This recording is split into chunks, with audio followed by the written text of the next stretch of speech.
Welcome to The Lift with Sheila Robinson Kiss. Come on in. There's always a special place set aside for you here where you can relax, kick up your heels, pour yourself a nice, refreshing drink, and prepare to be lifted and soar.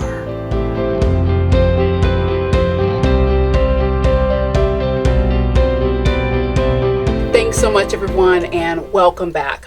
I have a question for you. What are you communicating to the people, the world in it, the people you care for? It is really an important question, and I don't think we stop long enough to check in and answer that question. Interesting story. I had a client in my office a couple years ago. We had just been working together for a few months, and she turns to me and says, "You know what, Sheila, I am the sweetest person in the world, and I don't have that many people in my life, and I don't really get a positive reaction from people." And there's points in time where you have to say something. It may sting someone or hurt them, but it's precisely what they need to hear.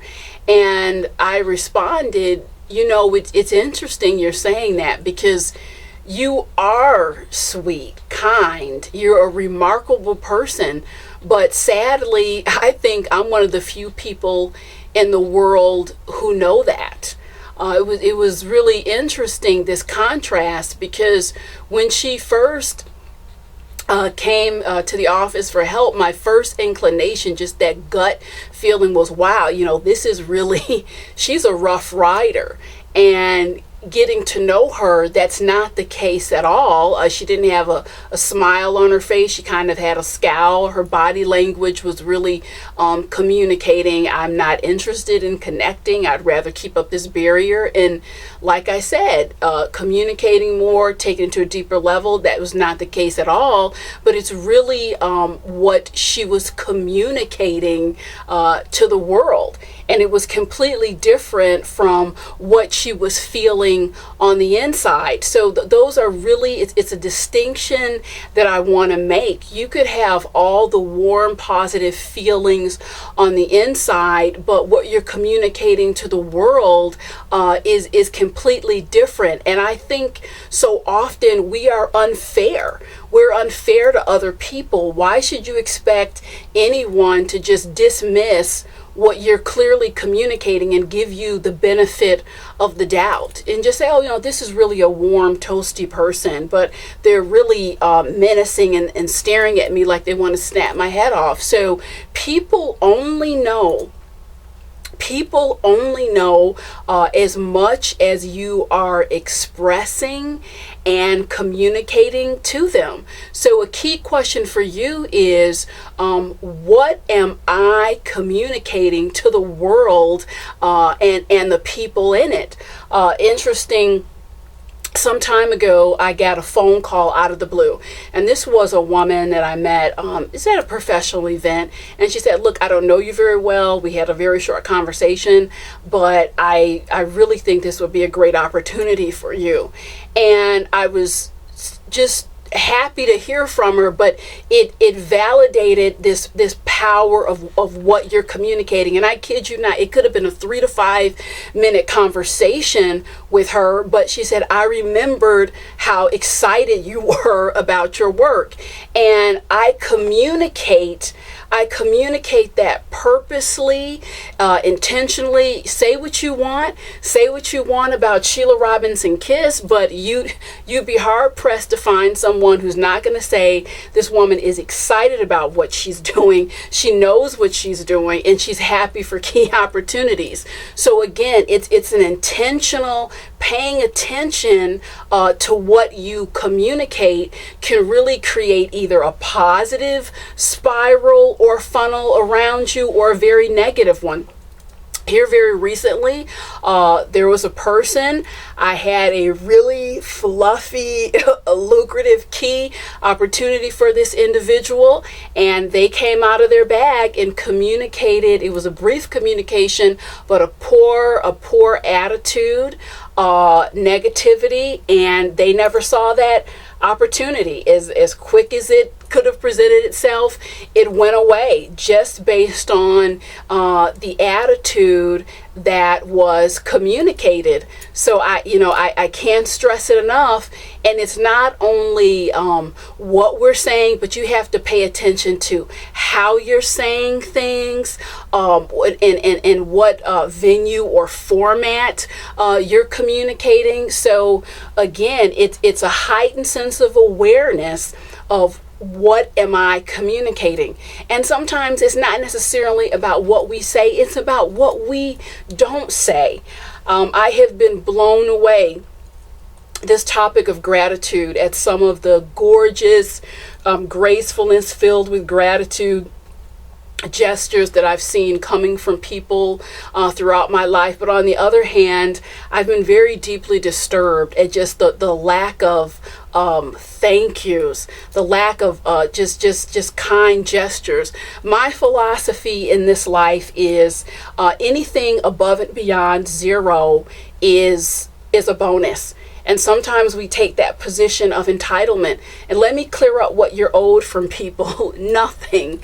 People don't owe us anything.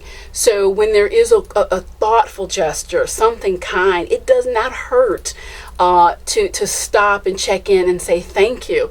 And honestly, when you don't, whether it's intended or not, when you don't say thank you for people's gestures, what you communicate is, I don't want any more. I don't want any more kindness. I don't want any more decency. I don't want any more extras. So think about that, because sometimes it's what we don't communicate. Another key question is there a match between what I want to communicate, and what people are experiencing? I recently had a babysitter that had just come on board, called and canceled like 15 minutes before she was supposed to show up. And the next day she sends me this note. I'm really, I'm super responsible, and going on and on and on. It was the second time she had done it. So here's a news flash.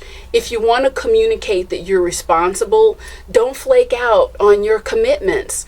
If you want people to know, you want to communicate, I'm a thoughtful person, do things so people know that you are thinking of them. So there has to be, it doesn't translate until it reaches the other side, until it reaches the intended.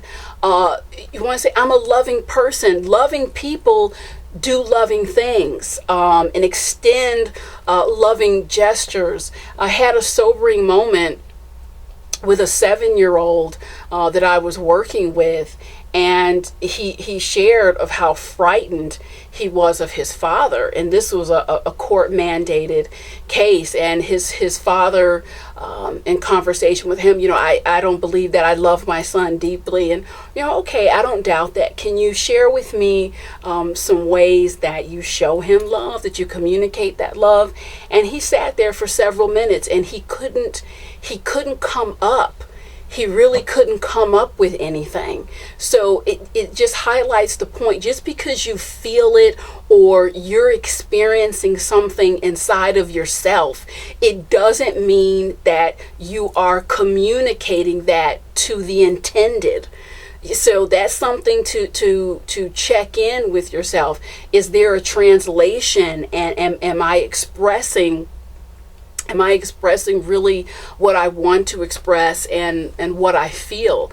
And another word on your communication. If you subscribe to my channel, you watch these videos, you know that I beat the drums. I beat the drums constantly about being kind. I'm going to do a whole series next month on this growing casual cruelty. I beat the drums because it's so important to be kind, and you can do that across the board. You can really say anything you want to say and express yourself. It's the manner in which you do it. The manner in which you do it makes a difference, because you can turn someone on and open them up to receive your communication, or you can turn them off. So it's really paying attention all around. So communication is key. Communication is key. We are communicating all the time. Please make sure that you are communicating what is intended. Thank you so much, and I'll see you next time.